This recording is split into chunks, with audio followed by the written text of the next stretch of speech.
Welcome back. Bulletin کا آغاز کریں۔ افغان تنازع کا فوجی حل نہیں، پاکستان افغان تنازع کا حل سیاسی مذاکرات سے چاہتا ہے۔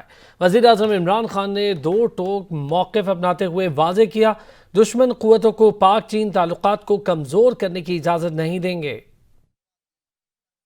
وزیر اعظم عمران خان سے دوست ملک چین کے سفیر نے ملاقات کی۔ اس دوران خطے کی صورتحال، دو طرفہ تعلقات، سی پیک اور کورونا ویکسین سمیت دیگر امور پر تبادلہ خیال کیا گیا۔ دوران گفتگو وزیر اعظم کا کہنا تھا کہ افغان تنازع کا فوجی حل نہیں ہے، پاکستان افغان تنازع کا حل سیاسی مذاکرات سے چاہتا ہے۔ ان کا کہنا تھا کہ پاکستان اور چین آئرن برادرز ہیں، دشمن قوتوں کو پاک چین تعلقات کو کمزور کرنے کی اجازت نہیں دیں گے۔ سی پیک کے حوالے سے عمران خان کا کہنا تھا کہ سی پیک خطے میں تبدیلی کے لیے بہترین منصوبہ ہے۔ پاکستان اور چین سی پیک کی بروقت تکمیل کے لیے مل کر کام جاری رکھیں گے۔ چینی سفیر نے چینی صدر اور وزیر اعظم کی جانب سے یوم آزادی پر مبارکباد دی، جس پر وزیر اعظم نے کورونا میں چینی تعاون اور ویکسین کی فراہمی پر شکریہ ادا کیا۔ سپہ سالار جنرل قمر جاوید باجوہ نے اس عزم کو دہرایا کہ پاکستان افغانستان کے پرامن حل کے لیے فریقین سے تعاون جاری رکھے گا۔ آرمی چیف سے امریکی ناظم الامور نے جی ایچ کیو میں ملاقات کی۔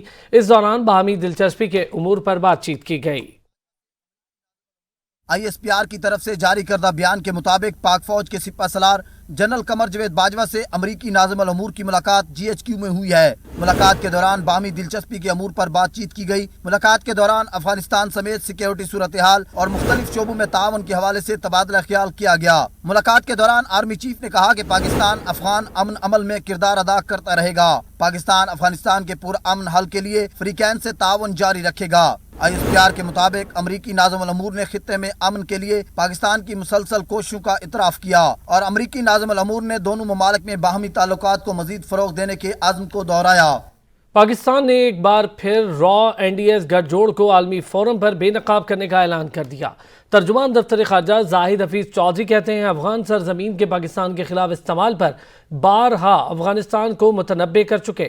پاکستانی زائرین کے لیے محرم الحرام اور اربعین کے دنوں میں ویزوں کے حوالے سے خصوصی اقدامات کی نوید بھی سنا دی۔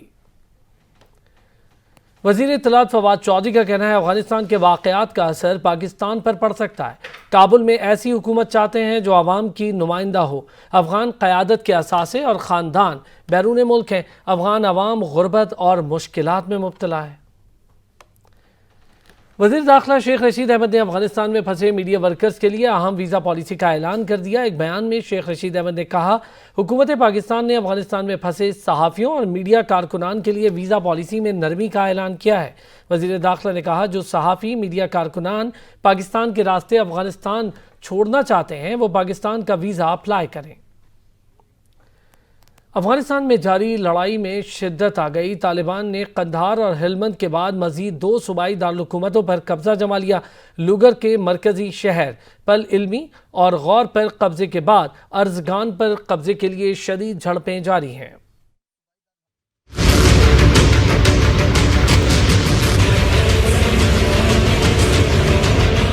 افغانستان میں طالبان اور افغان حکومت کے درمیان قبضے کی جنگ جاری ہے۔ افغان میڈیا کے مطابق طالبان نے قندھار، ہلمند کے بعد دو مزید صوبائی دارالحکومتوں پر قبضہ کر لیا ہے۔ طالبان لوگر کے مرکزی شہر پل علمی میں داخل ہو گئے ہیں اور گورنر ہاؤس اور پولیس ہیڈ کوارٹر کا انتظام سنبھال لیا ہے۔ ہرات صوبے کے سابق گورنر اسماعیل خان طالبان میں شامل ہو گئے۔ سابق گورنر اور جمعیت اسلامی کے رہنما کمانڈر اسماعیل خان نے طالبان میں شمولیت کے بعد ان کے ساتھ ویڈیو بھی جاری کی ہے۔ اسماعیل خان طالبان کے سابق دور میں بھی ان کے خلاف لڑتے رہے ہیں۔ افغان طالبان نے ہرات میں کئی فوجی ہیلی کاپٹرز کو قبضے میں لے لیا۔ ہرات میں افغان فوج کی ظفر کارپس کے مرکز پر طالبان کا کنٹرول ہے، جس کے بعد طالبان نے اسلحہ سمیت ہیلی کاپٹرز کو بھی قبضے میں لے لیا۔ ویڈیو میں طالبان کو ہیلی کاپٹرز کے ساتھ دیکھا جا سکتا ہے۔ ہرات کے گورنر اور ظفر کارپس کے کمانڈر نے طالبان کے سامنے سرنڈر کر دیا تھا۔ افغانستان میں طالبان نے صوبہ لوگر کے دارالحکومت پر قبضہ کرنے کے بعد صوبائی گورنر عبدالقیوم رحیمی کو گرفتار کر لیا ہے۔ طالبان نے گورنر ہاؤس پر قبضہ کر کے عبدالقیوم رحیمی کو نامعلوم مقام پر منتقل کر دیا۔ ذرائع کے مطابق رحیمی مقابلہ کرنا چاہتے تھے، مگر police, N D S chief اور دیگر سرکاری حکام نے سرنڈر کر دیا۔ دوسری جانب پاکستان کے خلاف بھڑکے مارنے والا افغان نائب صدر کابل سے فرار ہو گیا۔ پارٹی ذرائع کے مطابق امراللہ صالح افغانستان سے فرار ہو کر تاجکستان پہنچ گیا۔ مفرور نائب صدر تاجکستان سے ویڈیو پیغام میں آئندہ کا لائحہ عمل دیں گے۔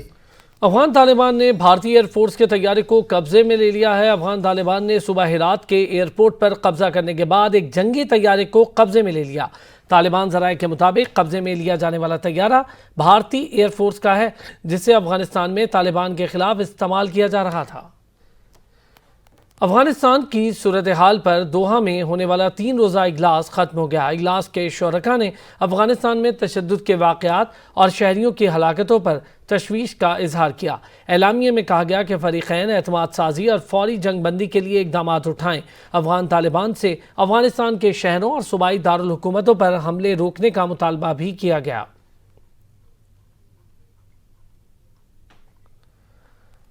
داسو میں چینی انجینئرز اور اہلکاروں پر حملے سے متعلق پاکستان کی تحقیقات پر چین نے اطمینان کا اظہار کر دیا۔ چینی وزارت خارجہ کے مطابق پاکستان نے مختصر وقت میں بڑی پیش رفت دکھائی ہے۔ چینی پاکستانی حکومت کی جانب سے کیے گئے اقدامات کو سراہتے ہیں۔ چینی وزارت خارجہ نے جاری منصوبوں کی حفاظت کے لیے مل کر سیکیورٹی پلان بہتر بنانے کا عزم کیا۔ وفاقی وزیر برائے مذہبی امور پیر نور الحق قادری کہتے ہیں دشمنوں کے تمام حربے ناکام ہو چکے، دشمن اپنا آخری کارڈ فرقہ واریت کے ذریعے کھیل رہے ہیں، ہمیں متحد ہو کر تمام سازشوں کو ناکام بنانا ہوگا۔ پاکستان دشمن قوتوں کے ہاتھ میں اب کچھ بھی نہیں رہا، سارے کارڈ جو پاکستان کے خلاف کھیلے جا رہے تھے وہ ختم ہو چکے تھے، ٹس ہو چکے ہیں، فیل ہو چکے ہیں۔ ایک کارڈ ان کے ہاتھ میں ہے اور وہ ہے کہ کس طرح مختلف مسلکوں کو، سنی شیعہ کو، بریلوی دیوبندی اہل حدیث کو، ان کو کیسے آپس میں لڑایا جائے۔ ہمارا پیغام یہ ہے کہ ہم سب سے پہلے پاکستانی ہیں، مسلمان ہیں، اور جو مسلکوں کا ہمارا تقسیم ہے وہ بہت بعد میں ہے، اور اس کی کوئی اس طرح کی اہمیت نہیں کہ اس کی وجہ سے ہم دوستی یا دشمنی کا معیار اور وہ بنا سکیں۔ وزیر اعظم عمران خان نے کہا آئندہ ایسے الیکشن کروائیں گے کہ سب نتائج قبول کریں گے۔ الیکٹرانک ووٹنگ سے گھروں میں ٹھپے لگانے کے واقعات کم ہو جائیں گے۔ الیکشن میں فراڈ سے بچنے کے لیے ٹیکنالوجی کا استعمال ضروری ہے۔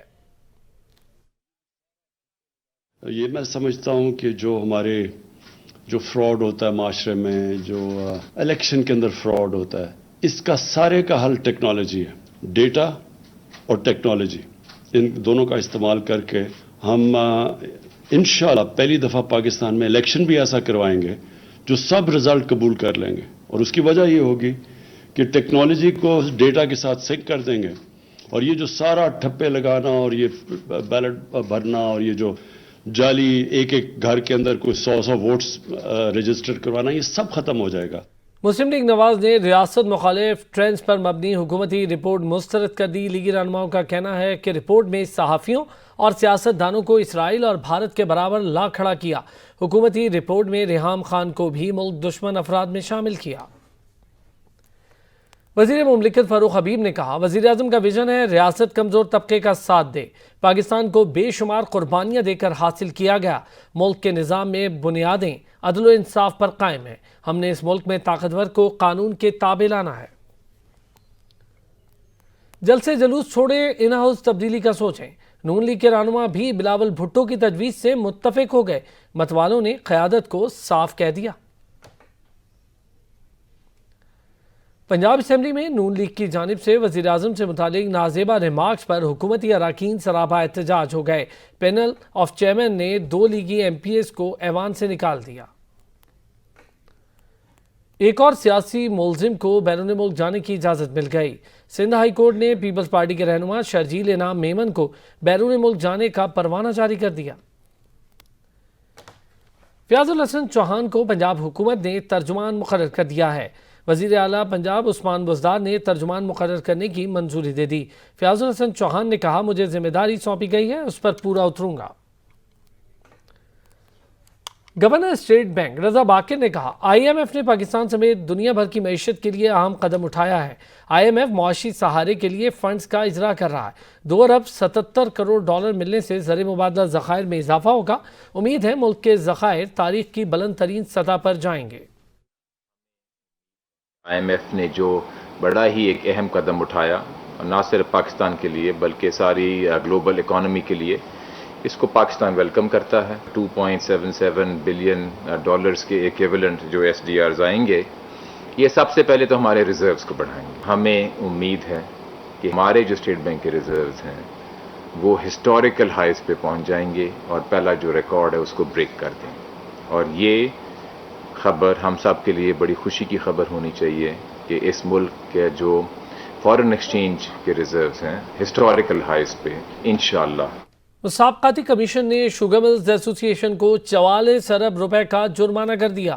سی سی پی نے شوگر ملز پر مسابقاتی ایکٹ کی خلاف ورزی پر جرمانہ عائد کیا۔ اعلامیہ کے مطابق شوگر ملز ایسوسی ایشن کو 2 ماہ میں جرمانے کی رقم ادا کرنے کی ہدایت کی گئی ہے۔ وفاقی حکومت نے جہانگیر ترین کی شوگر ملز کو چینی فروخت کی مشروط اجازت دینے کا لاہور ہائی کورٹ کا فیصلہ سپریم کورٹ میں چیلنج کر دیا۔ سپریم کورٹ میں عبوری ریلیف کے خلاف اپیل دائر کی گئی ہے، جس میں لاہور ہائی کورٹ کے دائرہ اختیار کو چیلنج کیا گیا ہے۔ خبریں ہوں گی بریک کے بعد، ہمارے ساتھ رہیے۔ شہر قائد میں یوم آزادی شایان شان طریقے سے منانے کے لیے تیاریاں جاری ہیں۔ ہمارے ساتھ موجود ہے عبدالقدیر رانا، ان سے جانیں گے۔ عبدالقدیر رانا، بتائیے گا۔ دیکھیں جی، ملک کے دوسرے شہروں کی طرح کراچی میں بھی جو یوم آزادی ہے وہ شایانہ شان طریقے سے منانے کے لیے اس کی تیاریاں اب جو ہے بالکل عروج پر پہنچ گئی ہیں۔ اس وقت کچھ شہری اور بچے میرے ساتھ موجود ہوں گے، خواتین بھی میرے ساتھ موجود، ان سے بات کریں۔ بہت شکریہ عبدالقدیر رانا۔ ملک کے دیگر شہروں کی طرح لاہور میں بھی جشن آزادی کی تیاریاں حتمی مراحل میں داخل ہو چکی ہیں۔ سید وقار حسین ہمارے ساتھ موجود ہیں۔ جی وقار۔ جی بالکل، ملک بھر کی طرح لاہور میں بھی جشن آزادی کی جو تیاریاں وہ عروج پر ہیں، اور جشن آزادی کی تیاریاں عروج پر بھی کیوں نہ ہوں، کل بقرہ طور پر جشن آزادی کا دن ہے اور شہریوں کی یہ کوشش ہے کہ وہ اپنے گھروں پہ بڑا سے بڑا پرچم لہرائیں۔ میں اس وقت شادمان چوک پر موجود ہوں اور شادمان چوک پر ہم دیکھ رہے ہیں کہ وقت گزرنے کے ساتھ ساتھ شہریوں کی بڑی تعداد یہاں خریداری کے لیے آ رہی ہے۔ کوئی یہاں ہمیں قومی پرچم خریدتا ہوا دکھائی دے رہا ہے اور کوئی یہاں جھنڈیاں خرید رہا ہے، اور بچوں کی بھی بڑی تعداد موجود ہیں جو نہ صرف بیجز خرید رہے ہیں بلکہ اپنے بریسلٹس بھی۔ بہت شکریہ وقار حسین۔ جنوبی وزیرستان کے علاقے سراروغہ میں فورسز نے کارروائی کرتے ہوئے ایک دہشت گرد کو ہلاک جبکہ دوسرے کو زخمی حالت میں گرفتار کر لیا۔ فائرنگ کے تبادلے میں نائک ضیاء الدین شہید ہو گئے۔ ملک کے دوسرے شہروں کی طرح کراچی میں عشرۂ محرم الحرام کے سلسلے میں مجالس کا سلسلہ جاری ہے۔ مجالس اور ماتمی جلوس کی تفصیلات بتائیں گے عبدالقدیر رانا۔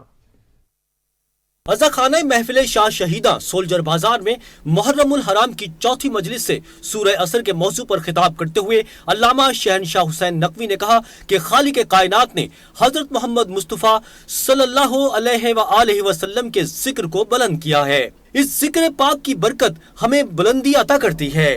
ہر زمانہ نبی کریم صلی اللہ علیہ وآلہ وسلم کا اثر ہے جو تمام اثروں کی رہنمائی کا ذریعہ ہے۔ عصر سے مراد عصر مصطفیٰ ہے، وہ 23 برس کا عصر مصطفیٰ نہیں، بلکہ ہم تو اس قابل ہی نہیں ہے کہ ہم نبی کو کسی زمانے میں محدود کر سکیں۔ 23 برس کا نبی نہ ڈھونڈو، بلکہ اگر ظاہری حیات طیبہ پر ہی جانا ہے تو 63 برس تک دیکھو۔ چوتھی محرم کی مناسبت سے حضرت حر علیہ السلام کے مصائب بیان کیے گئے۔ سوز اخوانی رضا برادران اور سلام معروف شاعر زیدم زیدی نے پیش کیے۔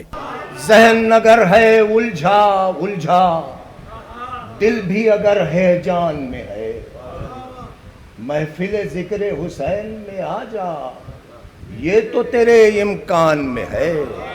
محرم الحرام میں مسجد و امام بارگاہ صاحب الزما سمیت شہر کے مختلف علاقوں کی امام بارگاہوں میں مجالس کا انعقاد کیا جا رہا ہے۔ چوتھی محرم کو یوم علی اصغر کی مناسبت سے مختلف علاقوں میں شیخوار بچوں کی عزاداری کا سلسلہ بھی جاری رہا۔ کورنگی میں زینب امام بارگاہ سے ماتمی جلوس برآمد ہوا۔ عزاداران NCOC کے طے کردہ قواعد کے مطابق شریک ہوئے۔ بلیٹن میں اب تک کے لیے اتنا ہی۔ مزید تفصیلات کے لیے وزٹ کیجیے ہماری ویب سائٹ searchtv.pk۔ دیکھتے رہیے سچ۔